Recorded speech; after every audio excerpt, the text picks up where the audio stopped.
ในวันที่22มิถุนายน2026อยู่ที่ห้องว่าการนครหลวงวิจันทร์ได้จัดกองประชุมครบคณะบริหารงานพรรคนครหลวงวิจันทร์ครั้งที่3เปิดกว้างสมัยที่8ภายใต้การเป็นประธานของสหายอาจสพังทองศรีพันโดนกรรมการศูนย์กลางพรรคเลขาคณะบริหารงานพรรคประธานสภาประชาชนนครหลวงวิจันทร์มีรองเลขาคณะบริหารงานพรรคกรรมการประจำพรรคกรรมการพรรคนครหลวงวิจันทร์เลขาคณะพรรคฮักฐานเลขาหน่วยพรรคฮักฐานอ้อมข้างทั่วนครหลวงวิจันทร์เข้าร่วมในพิธีสหายอาจสพังทองศรีพันโดนได้มีคำเห็นกล่าวเปิดกองประชุมว่า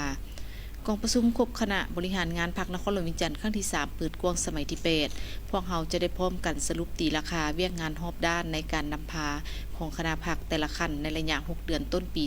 2026และบางทิศทาง6เดือนท้ายปี2026พร้อมเดียวกันกองประชุมนี้บรรดาสหายคณะบริหารงานพรรคบรรดาคณะพรรคฮักฐานหน่วยพรรคฮักฐานอ้อมข้างทั่วนครหลวงวิจันทร์จะได้พร้อมกันค้นคว้าประกอบคำเห็นต่อบรรดาเนื้อในของกองประชุม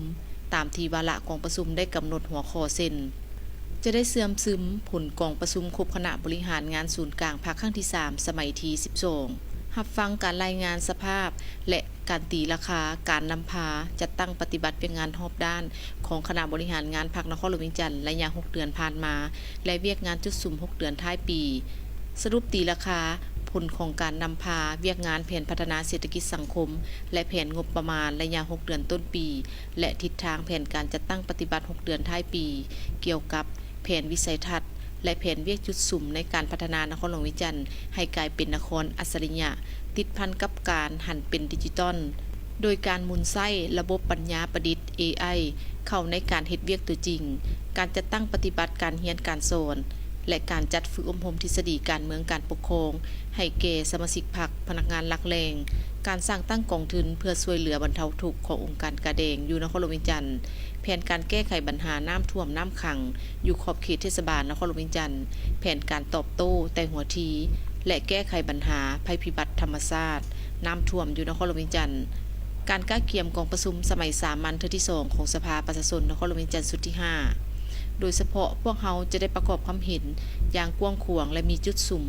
สามารถทับฮองในกองประชุมครบคณะบริหารงานพรรคครั้งนี้เป็นต้นแม่นบทสรุปการซี่นำพาเวียกงานรอบด้านอยู่นครหลวงวิจันทร์ในระยะ6เดือนผ่านมาและแผนเวียกจุดสุ่ม6เดือนท้ายปี2026รวมทั้งบางปัญหาที่พ้นเด่นและเป็นสิ่งท้าทายต่อการนำพาโดยกงของคณะบริหารงานพรรคนครหลวงวิจันทร์พวกเฮาที่จะต้องได้สุ่มใส่จัดตั้งปฏิบัติให้มีผลสำเร็จ